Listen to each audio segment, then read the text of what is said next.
Hello, welcome to Dance Moves People, a podcast from Fabric. It's a short series of chats between Fabric artists, friends and collaborators to celebrate the launch of our 10-year strategy.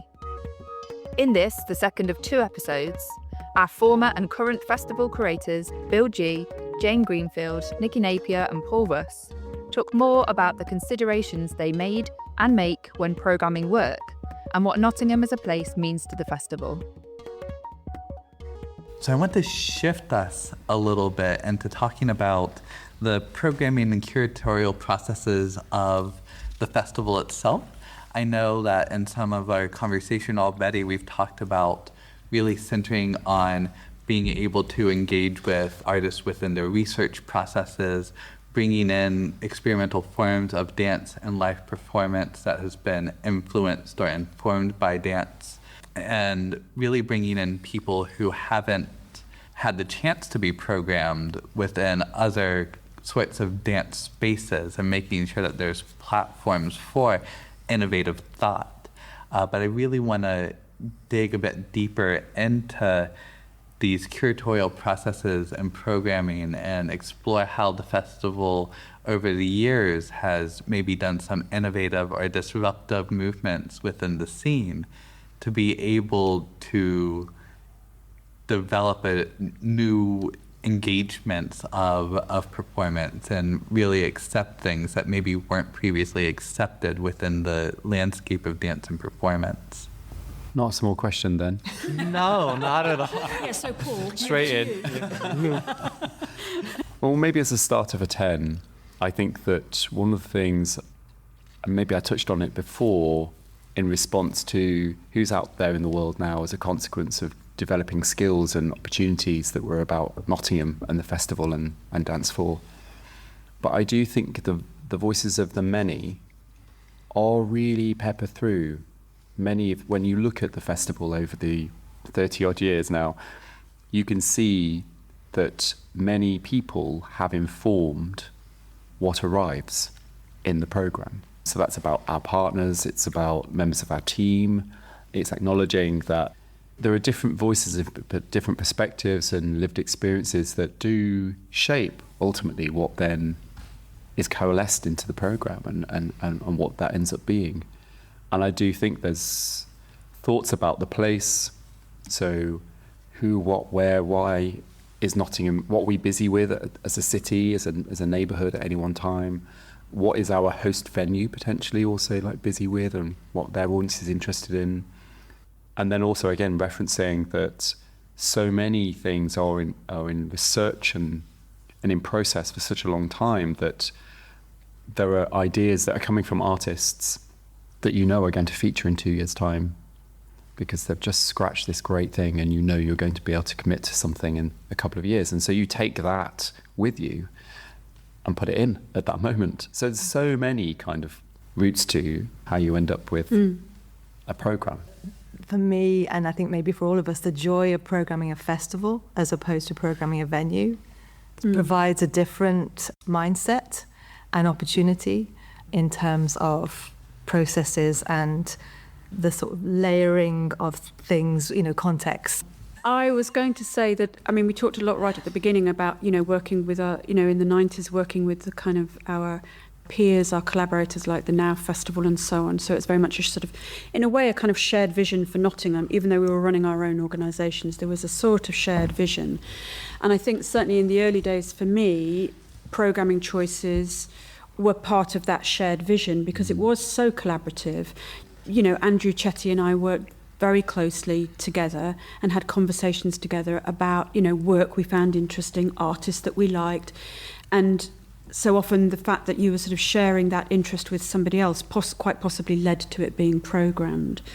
I think also probably the programming choices that we made in the early days of nottdance were again influenced by that particular kind of culture within the city at that time, like in the way that Bill described, that it would have been bizarre, as a young director, young programmer, it would have been bizarre for me to program something that was completely at odds with what was happening in the Now Festival, what was happening at Nottingham Trent University, what was happening within the council's touring work. You know, why would I have done that? I might have done it to be disruptive, but the kind of cultural agenda that was happening in Nottingham, as Bill described it, it was about trying to kind of respond to that and fulfil that and grow that. And I remember distinctly some of my choices being made, and I remember this around Jerome Bell, when he hadn't been to the UK before. I learnt about his work, and I remember seeing it, and his work was recommended to me by Moll Weatherall from Reckless Sleepers and from Javier de Frutos. And they had both been to the same festival abroad. I can't remember where it was. It'll have been somewhere in Ghent or somewhere like that. They were both performing at the same festival, and independently they both came back and said to me, I've just been to this festival, you should book this young artist called Jerome Bell.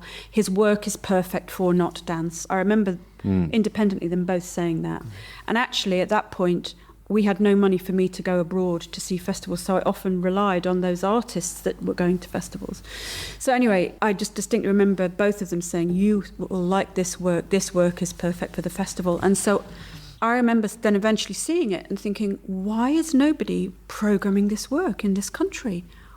This is madness. This is really, to me it was interesting work, it was good work, and there's, we can unpack the thing of like, well, it's great work, I love it, I'm programming it. But for me, it was like a kind of light bulb moment. And I thought, well, if nobody else is programming this work and this work deserves to be seen, it is our job to program it. And that was a sort of rationale for me. It's like, well, if no one else is doing it, we're going to do it because it needs to be seen. And that was the basis for a lot of kind of programming choices early on, was about there is no other home for this work. So we make the home. And I inherited your small travel budget, Jane, which then Paul inherited as well. And I have reflected on that since, in terms of how I tried to extend that travel budget, because obviously one didn't want the work to be just within a sort of small frame, but a lot of the time you were relying on other people to tell you, but also potentially other organisations that would pay for you to go somewhere. Yeah. And I'm thinking about the relationship, Simon Dove, we've not mentioned him, in terms of spring dance in Utrecht. Absolutely. And so Nottingham and Utrecht had a really strong relationship. We had a really good partnership going for several years. Yeah. Bill, you were in the younger days of the festival, and really before international work really started coming into the festival, I believe.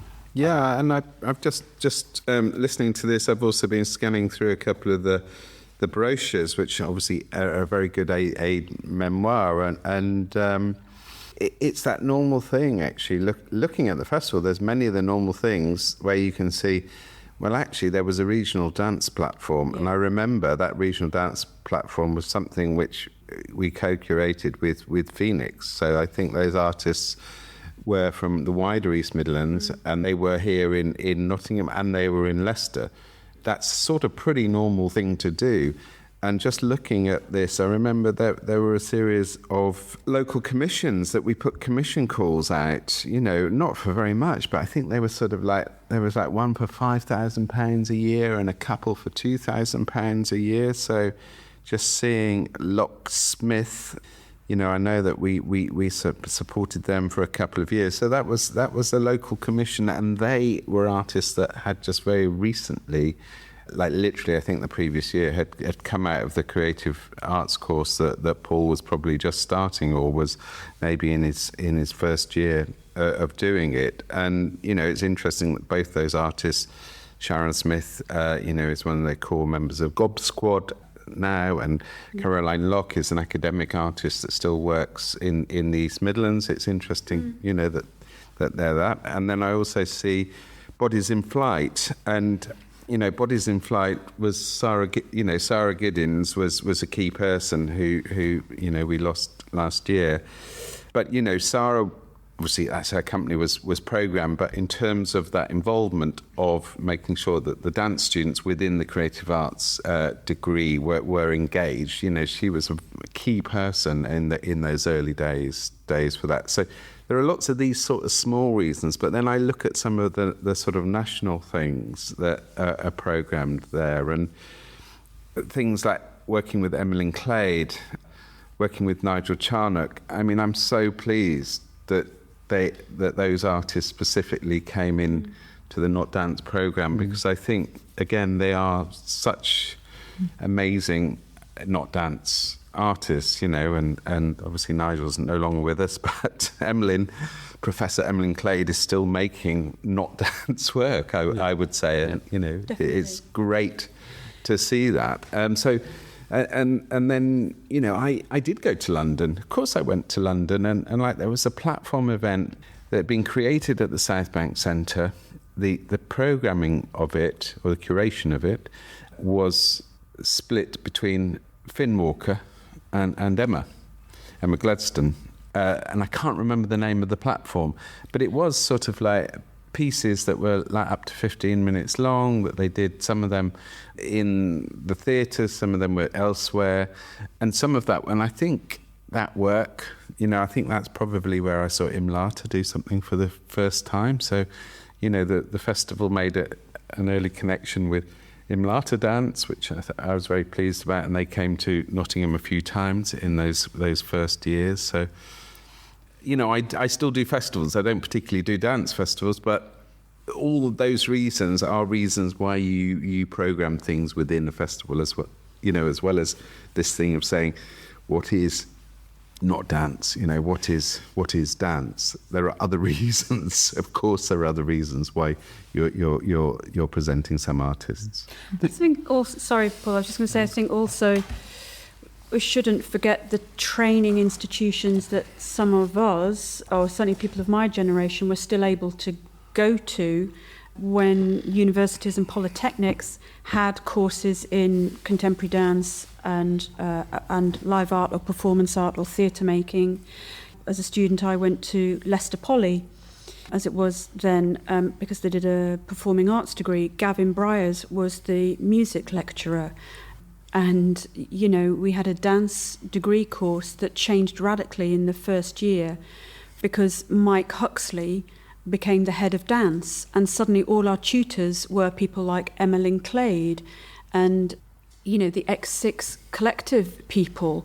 So I was trained as a 19-year-old to go see the work of people like Katie Duck or Emmeline Clade, or go to Riverside to see Anna Furs or Laurie Booth. They were all my lecturers.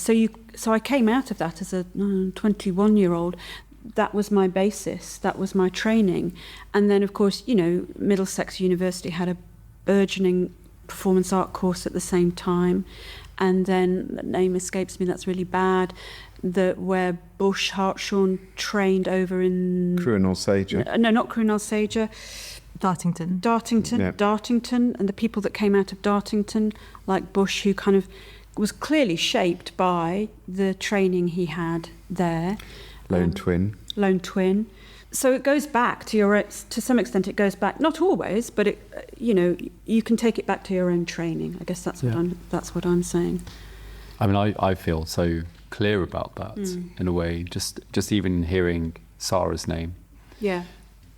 It's so important that what Sarah did in every session was invite a perspective that, she was really clear to me she would always bring the other voices and artists into the conversation. It was very rarely about her practice.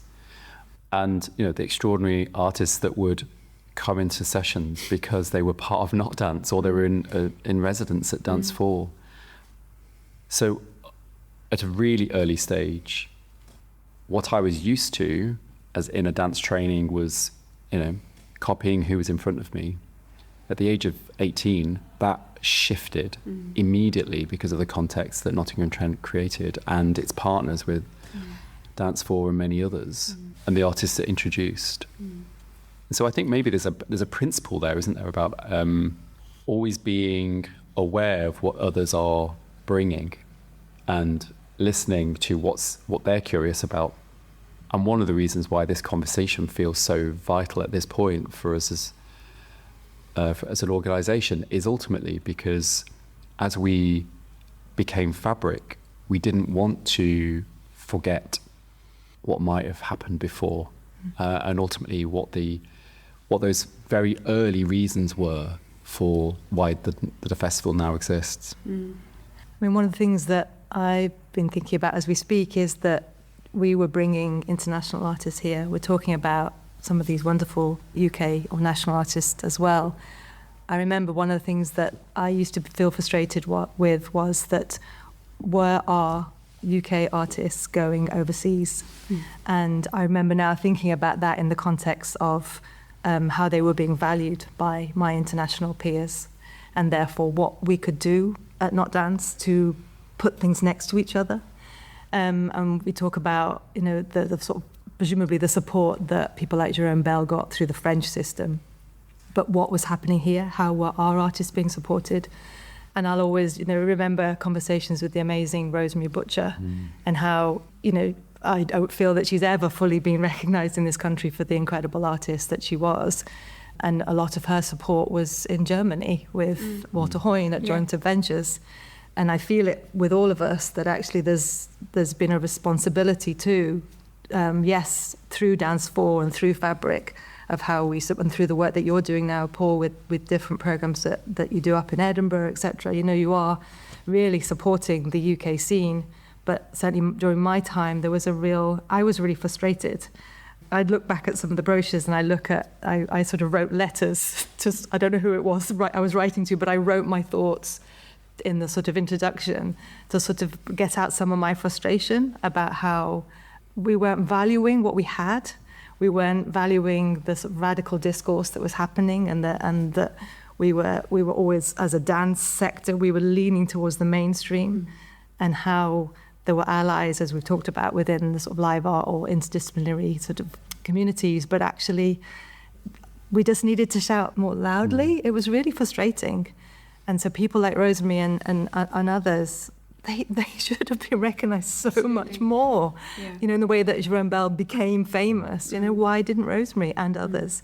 And, I was having a giggle on the train here, looking at an interview that we did with Nigel Charnock, the incredible Nigel Charnock. And the interview was, he had, a few weeks here in residence, and he was making Stupid Men. And I remember we presented it, in the following Not Dance Festival at the Powerhouse. Where was it presented? But anyway, and people walked out. But it was just the energy of allowing somebody like Nigel to have a home where he could actually just do his thing. And, he's referenced by many of the artists that are working today, as are other people that we've been talking about. So, yeah. It's interesting, that notion of responsibility, isn't it? In some ways, feeling a responsibility to those artists like Rosemary Butcher, and that being the part, you supported them because you thought their work, we thought their work was amazing. It was, and it should therefore be supported. But you're right, there was a sense of responsibility around supporting those artists because nobody else was. It's like, well, if we don't do it, who's going to do it? And that's what I mean about the Jerome Bell moment. It's like, if this doesn't if no one else in the UK is going to programme this, then who's going to programme this then? Okay, it's us then, right? Mentioned earlier about the sort of context of festival as well, in sort of separate from the programming of a venue. I remember certainly during my first year here, and was really thinking about audience as well. And Anna Mansell, Anna O'Steele now, who worked with us at that time, the conversations we had about how to translate the work of Not Dance to our audiences, and how that conversation and that dialogue between the programming, between the audiences, between the dance community, between the live art community, between how all those layers of things informed the process of what we should program and how. And decisions about, during my time, we moved the festival to a different time of year. We looked at condensing it slightly. We looked at adding layers in of morning class for professional artists that were based in the area. I'm sure during other festivals as well, but the conversations, symposiums, dialogues collaborations with the Broadway cinema, with film. So other sort of layers that you can put into a sort of festival context, which allow you, we're talking here about sort of how we curate something, but the joy of being able to do that within a festival context in Nottingham, which had built this incredible reputation, was exciting, actually.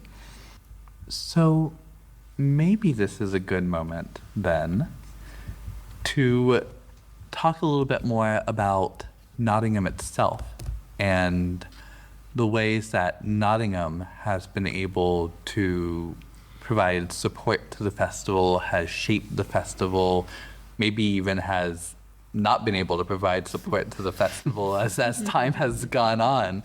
And how, the city of Nottingham itself has really been shaping the festival. And we've already had some talk around audiences and who the audiences are for kind of coming into the festival in a bit, but maybe we can expand upon that and how the festival itself has really fit into the artistic climate of the city, particularly alongside not just the partners of the festivals, but the people who are present within the city as well.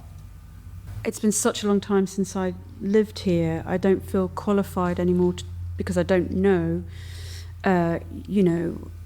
kind of the landscape, the cultural landscape of Nottingham now, and how difficult or not it is for Dance 4 to be part of that. I think, without repeating ourselves too much, the landscape when Bill started here was very different, and Nottingham was seen as this creative city, but a place to come, I think, because exciting stuff was going on. So it was attracting people, whether it was, people working in film or within dance or within live art, or maybe not as seen as exciting as Manchester, but there was certainly a kind of edge to it that people were attracted to at that time.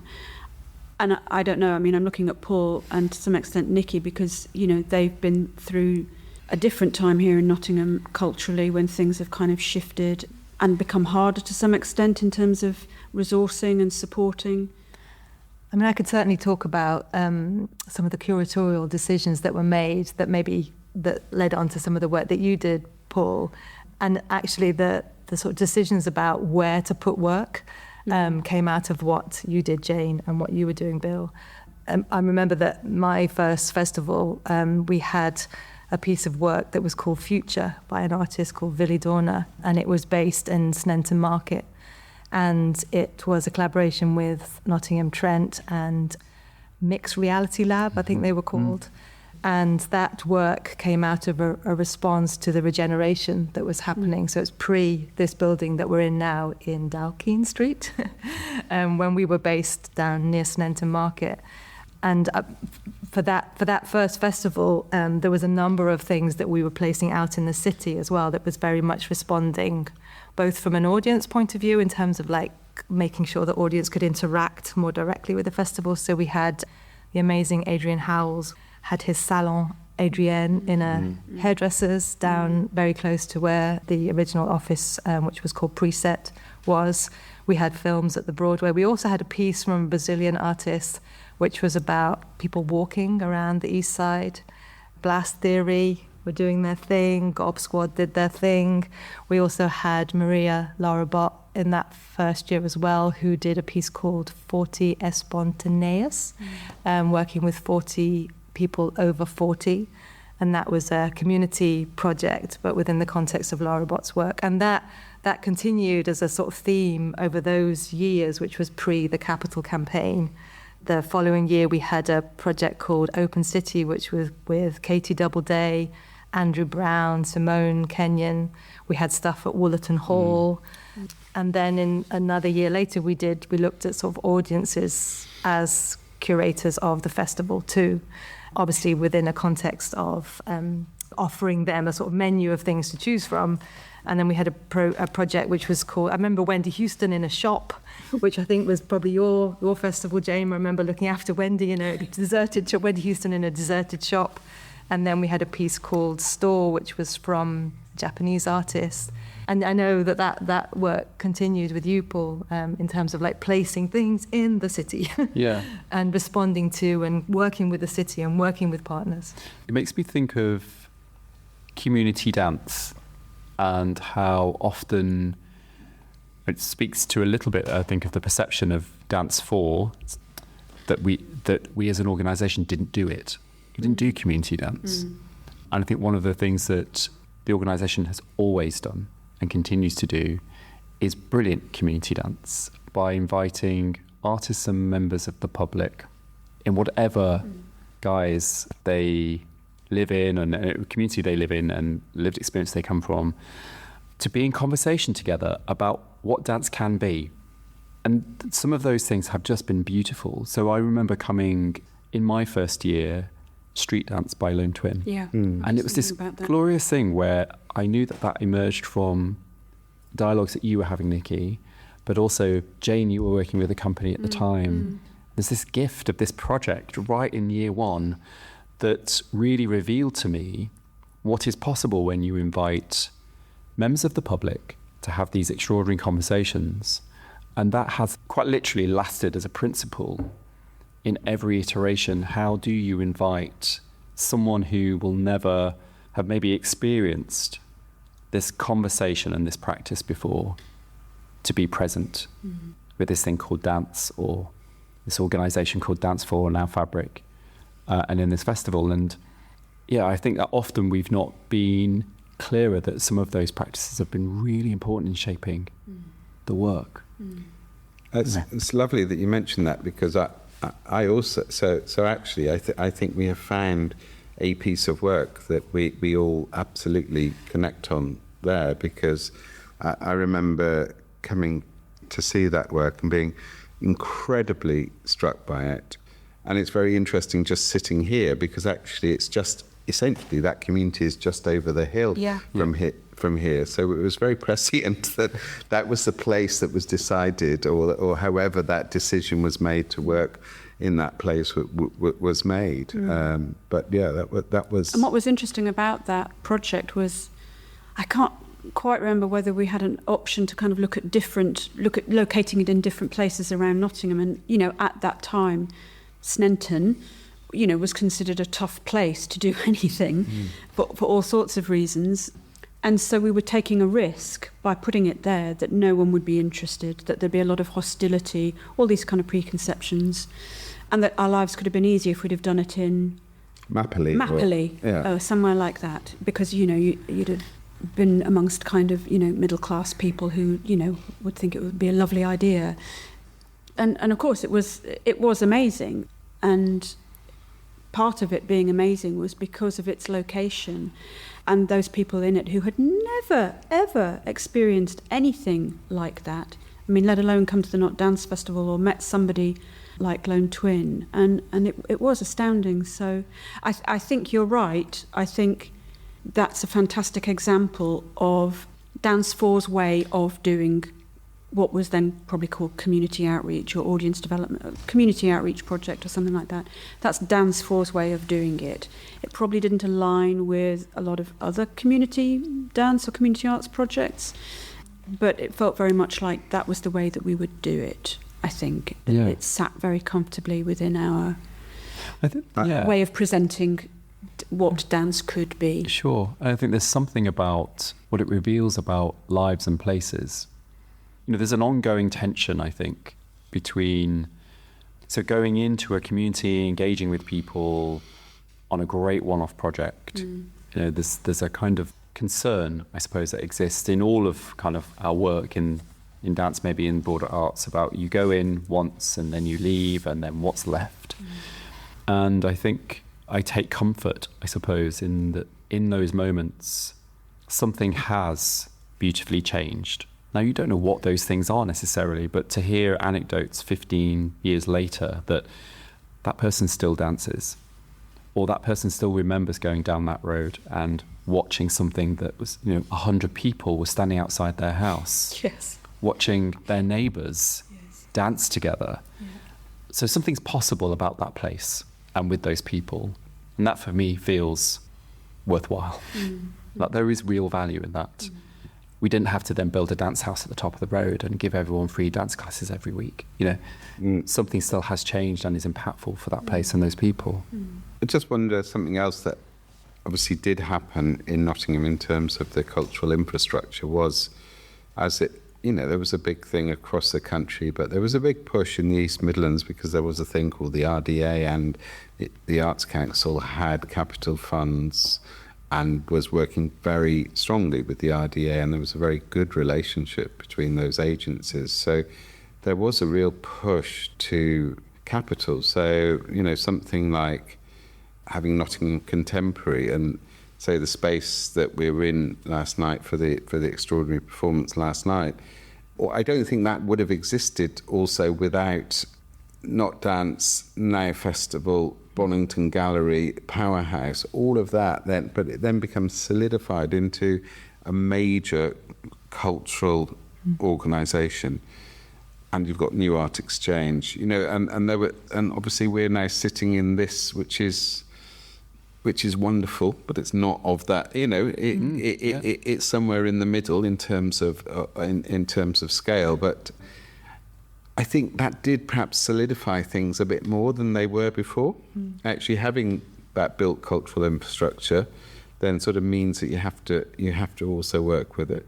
I remember Anna and I going and meeting with Alex, who became the director of Nottingham Contemporary before it was built, and actually talking to him about the importance of the performance space and what we would hope to do with it, and how, you know, what our thoughts were about what the international community could do with that space and the national community. But I'd love to know more about what happened with the capital campaign, you know, as we're talking about what changed in Nottingham from the moment that it was you who was holding things. Well, I think what certainly was interesting at that period of time was, I think there was an honest dialogue about why Nottingham Contemporary came about.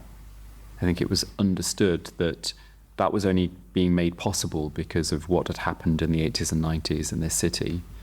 And when some of the originating component parts of what that project was going to be, so I'm just thinking about, I forget what his name was, Future Factory. I was just thinking so its very emphasis was about coalescing lots and lots of different forms of practice, really embracing the interdisciplinary into the vision of that new institution.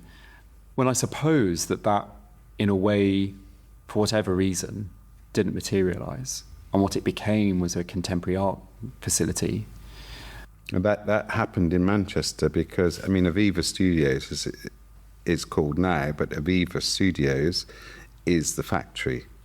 So I've never thought that. Yeah. I've never remembered that Future Factory. But Future Factory. But actually, what MIF, Manchester International Festival, have created with the factory is what the vision was for a very flexible, huge space. The ambition, the idea was that Future Factory would be the big kind of would be this space, this physical entity, and organisations like Dance 4 would sort of have its home there, you know.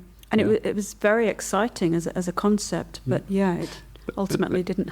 It didn't go that way. It didn't go that way, but what that did do is it created something else that was possible for an organisation like Dance 4 at that time, because what we could say is, well, it's not going to serve the purpose. It's not going to create the workspaces that we actually do really need and should deserve, you know. So, God love the spaces that Dance 4 occupied in the city and made work, because they actually are the spaces that inform the spaces we're now in. You know, the space that we're recording this in is dual aspect. It's not the hugest of space, but it really reminds me of the kind of principle of precept. You know, the office is just outside, and this building is on one level, and it's all about the ability to feel like we're collectively working towards a single endeavour, you know. And so I suppose at that time, the prospect of Dance 4 having its own spaces that created a more permanent home for the art form and its work became possible. And actually at that time, there's a kind of really interesting fine line to walk. And we had to spend a lot of time talking a lot more about the communities that we're working with, rather than the artists that we're working with. Yes, the conversation had to flip. Oh, really? Kind of really shifted. And also a principle about remaining committed to not creating another theatre. So saying, actually, the cultural infrastructure of the city is really rich and brilliant. Let's not go into competition with ourselves. Let's continue to work with the principle that we're in everyone else's spaces, and dance can be this kind of disruptor in those spaces, and brilliantly so. So we just need workspaces and places to convene. We don't need presentation spaces. And also, I suppose, being really mindful that Nottingham Contemporary is emerging, new art exchange is emerging. We should be more on the stages of the city, and Lakeside as well. You know, Shona Powell and the kind of great leadership there about and how she's really embraced quite an extraordinary range of work and embraced the relationship with dance form fabric. We should be in those spaces. Let's continue to be in those spaces. And I'm pleased to say that through all of the politics, the city feels like it's still incredibly creative. Like the artists that emerge and practice in the city are brilliant. Many more than I will ever know, I think, because of how many spaces That's great to hear they're in. that, because I didn't know that. You know, I suppose that was one of my questions was, do you still feel that about Nottingham, and that there is this groundswell of artists still, whether it's working within digital media or dance or performance or whatever?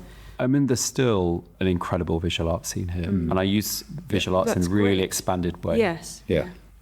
The studios, artist studios like Backlit, Primary, and others that exist now really come out of the training institutions in the city and really help frame some extraordinary practices and communities. So it's all really still possible. It's But just what's really the difficult? Well, the difficult thing is money. It's money. And there's no political will No. to make culture happen. No. No acknowledgement that culture actually is the kind of reason why this city hasn't fallen over even worse than it currently finds itself. Without culture in the city, nighttime economy would disappear. There's just some really important reasons why the city still continues, and that is largely about the artists that make shit happen. But yeah, money is just like, there's none of it in the city. You have to make it from the broader relationships that happen across region and across the UK and overseas. Which unfortunately isn't unique to Nottingham. Yeah. No. I'm just wondering about how the dance sector has changed now, from your point of view, Paul, and the work that's happening at Dance Umbrella now is really exciting, and the work that I know that you do in collaboration with Battersea Arts Centre and others. You know, as I come to the end of my career, I really see that there are really great people out there who are really carrying on this kind of this torch, and also I think artists. In sort of our day, Jane, Bill and I think, the artists were refusing to be categorised. And now that has shifted again, is that actually they're just not categorised. And the artists working today to present work like Eve Stainton and, people like that, they're out there doing what they do and are being supported by dance or other organisations like Battersea, like Take Me Somewhere, like in Glasgow, etc. So I think... yeah, it's always going to be hard. I sometimes worry for dance itself, but within that. But I think, things have really shifted and continue to shift. Yeah, I think that the dance scene here, there's some really inspiring people that make work here, that engage with communities here, that make things happen, that don't actually need fabric, don't need not dance, that we can collaborate with those artists and those structures in great ways. I think there is still a desire that more artists might see Nottingham as a really great place to be. And I think that's in part because Nottingham still doesn't kind of really sell itself. And I think something about that responsibility that was talked about earlier, which I really feel that we've really grasped over the last few years, is how can we draw some of the attention away from London? Because also, London's saturated. It's really busy. It's really difficult to have visibility as an independent artist through some of those relationships. And an organisation is doing great work. Don't want to discredit that at all. But one of the things that we've really grasped is how do you use the spaces and the environments that we have to help presenters largely and artists meet, to have really good conversation. So we bring them here now. It's like, come and see the spaces where artists are making work locally, but also from, artists from across the UK. And how do we make sure that dance is in the spaces that predominantly theatre and performance kind of have privilege in? So, the Edinburgh Festival, for instance, like, okay, well, we need to kind of disrupt some of that space and make sure that dance from England is possibly able to be on those spaces. And how do we continue to prod those people working in performance and theatre to look at the practices and the interdisciplinary practice that choreographers and dance artists are creating? It feels really important to make sure that those spaces exist. And actually, I feel that now some of those moments are a much more interesting space for those artists than, say, something that we used to have, which used to be called British Dance Edition, which did, did its job in a certain way, and were great moments to bring the sector together and celebrate what was happening in dance. But actually developing much more of these intimate, smaller relationships between artist and presenter in studio sessions at Dance Umbrella or here in Not Dance.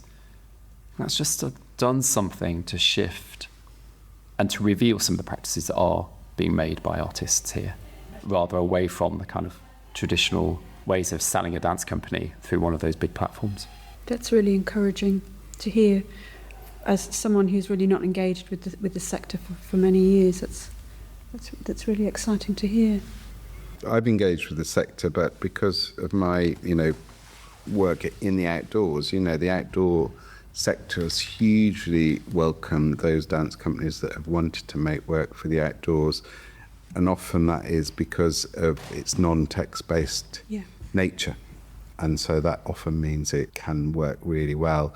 And it has been incredibly diverse in terms of the range of companies, from deaf and disabled-led companies to globally diverse-led companies that have been making that journey. So, I hope some of that work also gets presented in Nottingham in very public spaces, because, I've seen huge audiences for dance that recently at the British Gujarati Festival in northwest London, there were at least 800 people watching a piece of contemporary, British Asian dance, and that was just fun. It was a great piece, but it was great fun to see that audience watching that work.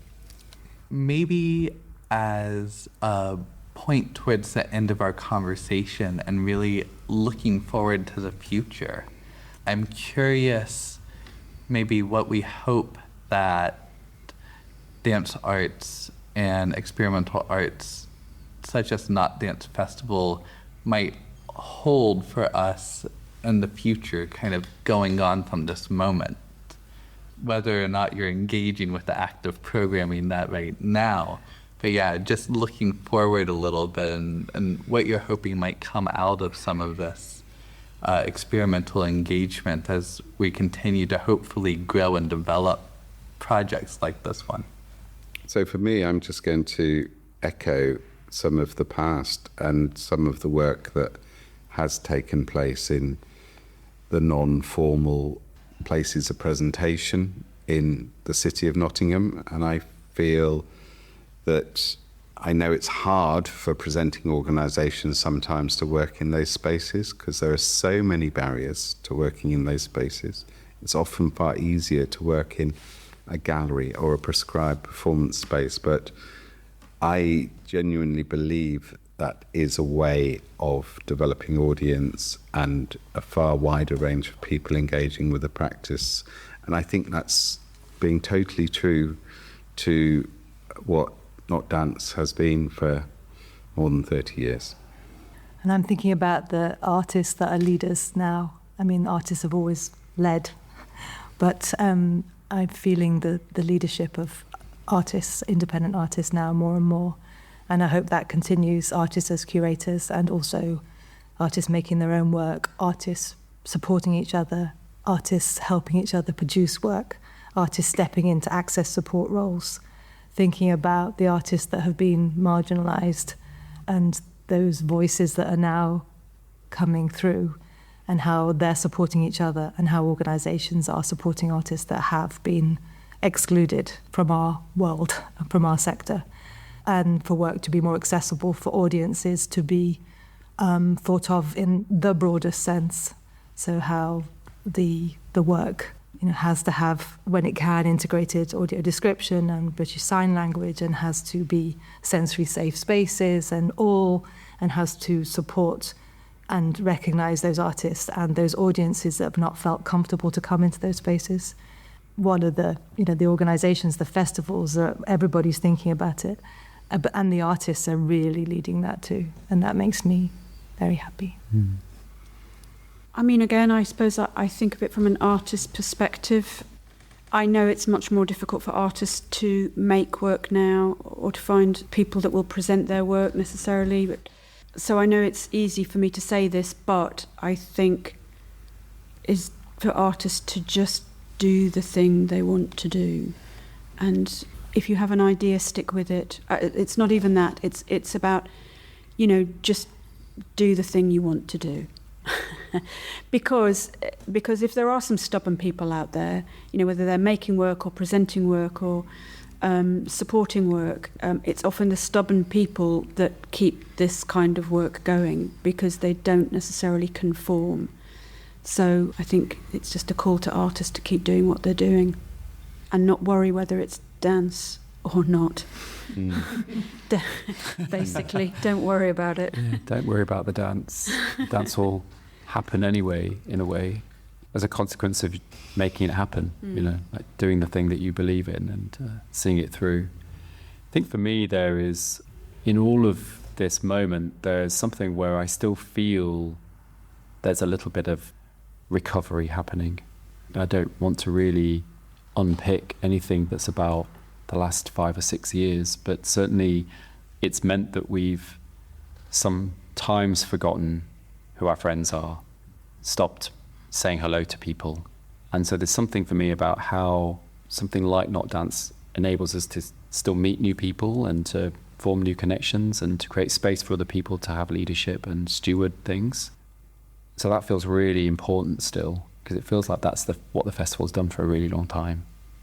It's enabled people to meet with extraordinary things, and sometimes people are more wise than you are, and I think it has enabled those things to happen.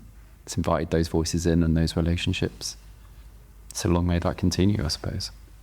Well, I want to wrap this up by thanking everybody for being present today and sharing this wonderful history and knowledge and experience of the Not Dance Festival and of their experiences of the city of Nottingham as a whole. This is definitely a beginning of our exploration in a lot of ways as well. I know there's so much more history that we would love to get into if there was all the time in the world, but hopefully we'll get to touch on more of that soon. So thank you for sharing this space today. Thank you. Thank you. If you haven't heard the first episode, or any others in this series of conversations, head to your usual podcast platform and search Dance Moves People. Thanks for listening.